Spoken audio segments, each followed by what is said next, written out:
दोस्तों स्वागत है आपका बहुत ही बड़ी और महत्वपूर्ण खबरों में। जी हाँ, आज की सबसे बड़ी खबर, चीन पर डिजिटल स्ट्राइक, टिकटॉक सहित 59 चाइनीज ऐप मोदी सरकार ने बैन किए। जी हाँ दोस्तों, सरकार के इस बड़े कदम को क्या आप फुली सपोर्ट करते हैं, हमें जरूर बताएं। इसके अलावा दोस्तों, बॉर्डर पे मोदी का बड़ा ऑर्डर, हर दोस्त से मारक हथियार मंगाओ, बचना नहीं चाहिए दुश्मन। जी हाँ दोस्तों, इसके साथ ही भारत से पंगा लेना चीन को पड़ा भारी, पूरी दुनिया में घटी चीनी सामानों की मांग। जी हाँ, इसके अलावा दोस्तों, आधा देश तो होने जा रहा है बंद, क्या पूरे देश पे ताला लगाने का ऐलान करेगा केंद्र। जी हाँ दोस्तों, जानेंगे इस खबर को विस्तार से। दोस्तों, क्या लॉकडाउन ही सही विकल्प है, हमें कमेंट करके जरूर बताएं। इसके अलावा दोस्तों, कोरोना वायरस को लेकर एक बहुत ही अच्छी और बड़ी खबर निकल कर आई है। जी हाँ, इसके बारे में थोड़ी ही देर में बताया जाएगा आपको। साथ ही ये भी जानिए, कोरोनिल दवाई को लेकर योग गुरु स्वामी रामदेव ने कर दिया बड़ा ऐलान, और साथ ही साथ भारतीय रेलवे की तरफ से एक बड़ी खबर आई है। जी हाँ, तो दोस्तों, हर खबर को विस्तार से जानने के लिए देखते रहिए इस वीडियो को अंत तक। दोस्तों, यदि आप हमारे चैनल पे नए हैं तो चैनल को सब्सक्राइब जरूर करें और छोटी सी घंटी को भी दबा दें। दोस्तों, अगर ये खबरें आपको अच्छी लगे तो आप इस वीडियो को लाइक और शेयर जरूर करें। तो दोस्तों, चलिए चलते हैं खबरों की तरफ। चीन पर डिजिटल स्ट्राइक, टिकटॉक सहित 59 चाइनीज ऐप मोदी सरकार ने बैन किए। जी हां दोस्तों, सरकार ने लोकप्रिय चीनी ऐप टिकटॉक समेत 59 चीनी ऐप्स पर प्रतिबंध लगा दिया है।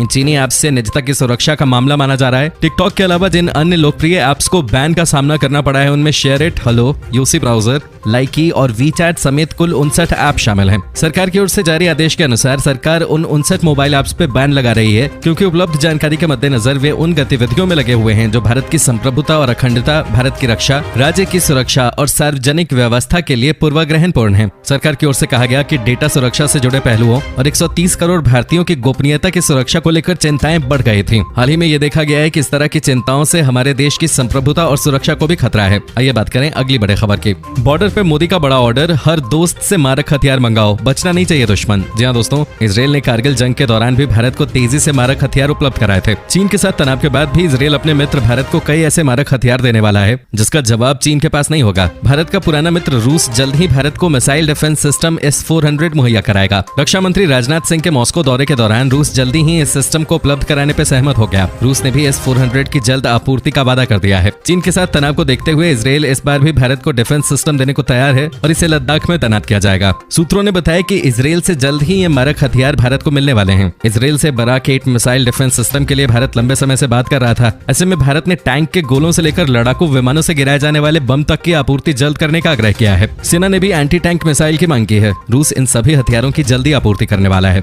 आइए बात करें अगली बड़ी खबर की। भारत से पंगा लेना चीन को पड़ा भारी, पूरी दुनिया में घटी चीनी सामानों की मांग। जी हां दोस्तों, कोरोना वायरस के कारण दुनिया भर में अभी भी कारोबारी गतिविधियां रफ्तार नहीं पकड़ पाई हैं। वहीं चीन को भारत से टकराव अब धीरे धीरे काफी भारी पड़ता जा रहा है। दुनिया भर में चीन में बने सामान की मांग लगातार घट रही है। ऐसे में चीन में मैन्युफैक्चरिंग गतिविधियों की रफ्तार जून में धीमी हो गई है। हालांकि इस दौरान फैक्ट्री गतिविधियों में मामूली इजाफा नजर आ सकता है। वहीं चीन की राजधानी बीजिंग में कोविड-19 के नए मामले सामने आने और दुनिया भर में संक्रमण के बढ़ते मामलों के कारण धीरे धीरे डोमेस्टिक रिकवरी सुस्त होने का खतरा बना हुआ है। यंगाडा सिक्योरिटी के शोधकर्ता हु यंग होंग ने कहा कि चीन में काम फिर शुरू हो चुका है। पिछले महीने के मुकाबले जून में इसमें न तो बहुत ज्यादा गिरावट हुई है और न ही बहुत ज्यादा तेजी आई है। चीन के निर्यात में मई में 3.3% की गिरावट दर्ज की गई, लेकिन महामारी से संबंधित चिकित्सा आपूर्ति की मांग के कारण स्थिति कुछ संभल गई। हालांकि कैपिटल इकोनॉमिक्स ने कहा है कि वर्क फ्रॉम होम की व्यवस्था घटाने, मास्क और दूसरे सुरक्षा उपकरणों के स्टॉक्स इकट्ठा करने में सुस्ती के कारण कामकाज में आया सुधार ज्यादा समय तक बने रहने की उम्मीद कम ही है। बात करें अगली बड़ी खबर की। देश में लगातार बढ़ रही है रिकवरी रेट, 58.67% लोग अब तक ठीक हुए। जी दोस्तों, भारत में एक तरफ जहां लगातार कोरोना संक्रमण में केस बढ़ रहे हैं, वहीं साथ ही इस संक्रमण से ठीक होने वालों की संख्या भी बढ़ रही है। भारत में कोरोना के कुल मामले 5,48,318 हैं, जिसमें से 3,21,722 मरीज कोरोना संक्रमण से पूरी तरह ठीक हो चुके हैं। पिछले 24 घंटे में 12,010 मरीज ठीक हुए हैं। इसके साथ ही देश में कोरोना संक्रमण से ठीक होने की दर यानी रिकवरी रेट 58.67% हो गई है। पिछले कुछ दिनों से भारत में संक्रमण से ठीक होने वाले मरीजों की संख्या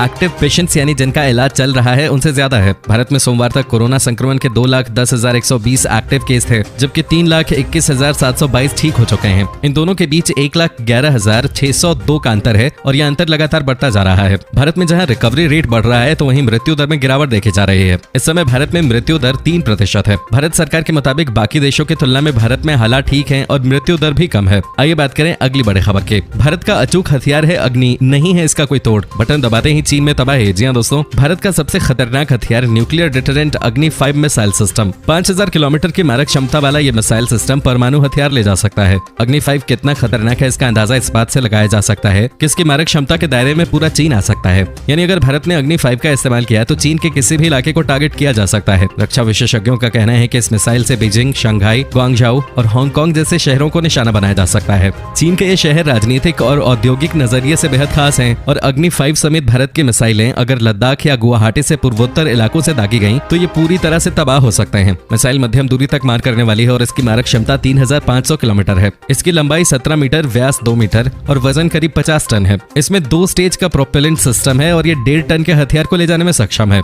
अग्नि 3 मिसाइल हाइब्रिड नेविगेशन, गाइडेंस और कंट्रोल सिस्टम से लैस है। इसके अलावा इस पे अत्याधुनिक कंप्यूटर भी सेट है। बात करें अगली बड़ी खबर की। भारत विरोध पर अकेले पड़े ओली, अपने ही विदेश मंत्री ने दी सीख, कहा कोई खराब न करे हमारा रिश्ता। जी हाँ दोस्तों, चीन की कम्युनिस्ट पार्टी के इशारे पर चलकर भारत विरोधी भावनाओं को भड़काने वाले नेपाल के प्रधानमंत्री केपी शर्मा ओली पूरी तरह से अलग थलग पड़ गए हैं। यहाँ तक कि उनके ही विदेश मंत्री ने ये कह दिया है कि भारत और नेपाल के रिश्ते में किसी को कड़वाहट नहीं घोलनी चाहिए। केपी शर्मा ओली ने एक दिन पहले ही अपनी नाकामियों का ठीकरा भारत के सिर पे फोड़ने की कोशिश की और यहाँ तक कहा कि उन्हें सत्ता से हटाने के लिए नई दिल्ली और काठमांडू में साजिश रची जा रही है। हाल ही में केपी शर्मा ओली ने भारतीय इलाकों को नेपाल के नए नक्शे में शामिल करके दोनों देशों के बीच अच्छे संबंधों को पटरी से उतारने की कोशिश की। इस बीच नेपाल के विदेश मंत्री प्रदीप ग्यावली ने सोमवार को कहा कि सीमा विवाद से भारत और नेपाल के बीच रिश्तों के दूसरे आयामों पे असर नहीं होना चाहिए। आइए बात करें अगली बड़ी खबर की। आधा देश तो होने जा रहा बंद, क्या पूरे देश को ताला लगाने का ऐलान करेगा केंद्र? जी हाँ दोस्तों, कोरोना के बढ़ते मामलों को देखते हुए लगातार अलग अलग राज्य लॉकडाउन बढ़ा रहे हैं। पश्चिम बंगाल, झारखंड और असम के बाद अब मणिपुर में भी 15 जुलाई तक लॉकडाउन बढ़ा दिया गया है। उधर महाराष्ट्र के मुख्यमंत्री उद्धव ठाकरे ने कहा कि राज्य में संक्रमण लगातार बढ़ता जा रहा है, ऐसे में लॉकडाउन के प्रतिबंधों को हटाने का कोई सवाल ही नहीं बनता है। 30 जून के बाद भी प्रतिबंध लगे रहेंगे। तेलंगाना के मुख्यमंत्री केसीआर ने कहा कि वो 2-3 दिन में राज्य में संक्रमण के बढ़ते मामलों की समीक्षा करेंगे। इसके बाद राज्य में लॉकडाउन फिर से लगाना है या नहीं, इस पे फैसला लेंगे। कर्नाटक सरकार ने राज्य के सभी प्राइवेट अस्पतालों को नोटिस जारी किया है। इसमें कहा गया है कि अस्पताल किसी भी संक्रमित मरीज का इलाज करने से इनकार नहीं कर सकते हैं। अगर ऐसा करते हुए कोई पकड़ा जाता है तो उसके खिलाफ कानूनी कार्रवाई की जाएगी। कुल मिलाकर धीरे धीरे आधा देश लॉकडाउन की तरफ बढ़ गया है। ऐसे में अगर केंद्र सरकार एक बार फिर लॉकडाउन लगाने का ऐलान कर दे तो ज्यादा हैरानी नहीं होगी। बात करें अगली बड़ी खबर की। चीन से तनाव के बीच बड़ी खबर, सरकार ने समय से पहले मंगवाए 6 नए राफेल विमान। भारत चीन सीमा पर तनाव के बीच भारत को जुलाई के अंत तक 6 पूरी तरह से आधुनिक हथियारों से लैस राफेल लड़ाकू विमान मिलने की संभावना है, जो लंबी दूरी के मिसाइल को हवा से हवा में टैकल करने में सक्षम होंगे। भारतीय वायुसेना को राफेल लड़ाकू विमानों की पहली खेप 27 जुलाई को मिलेगी। बताया जा रहा है कि ये 6 राफेल विमान अंबाला एयरबेस पे तैनात किए जा सकते हैं। भारतीय वायुसेना के विशेष निवेदन के बाद फ्रांस इन विमानों को समय से पहले भारत भेजेगा। आगे बात करें अगली बड़ी खबर की।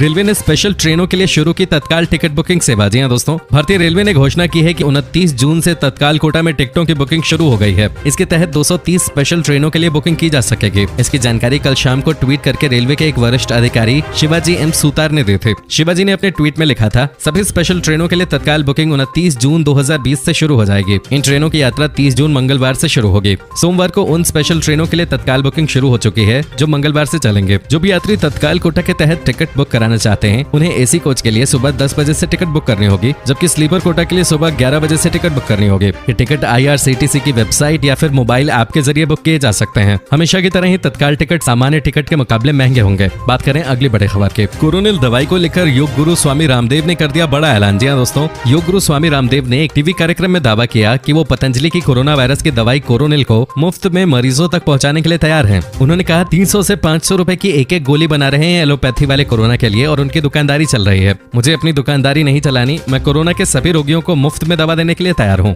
स्वामी रामदेव ने कहा, मरीजों की 3 से 7 दिन में रिकवरी के लिए भी मैं तैयार हूँ। जिनके पास में एक कौड़ी भी ना हो, वो चाहे लाख व्यक्ति हो या करोड़ व्यक्ति हो, इतना समर्थ बनाया है इस देश ने मुझे, मैं सबको दवा मुफ्त में देने के लिए तैयार हूँ। जो समर्थ हो वो पैसों में खरीद लेना, जिनके पास पैसे नहीं होंगे उन्हें घर बैठे दवा भेजूंगा हरिद्वार से, हमने तय किया है। अभी कोशिश करेंगे कि 24 घंटे में उनको दवा मिल जाए। तो दोस्तों, ये थी आज की ताजा खबरें और महत्वपूर्ण खबरें। उम्मीद करते हैं कि इस वीडियो से आपको काफी जानकारियां मिली होंगी। हम बस आपसे बदले में इतना ही चाहते हैं कि आप इस वीडियो को लाइक कर दें और शेयर करें, क्योंकि आपका लाइक शेयर करना ही हमारी मेहनत का फल होता है। दोस्तों, रोजाना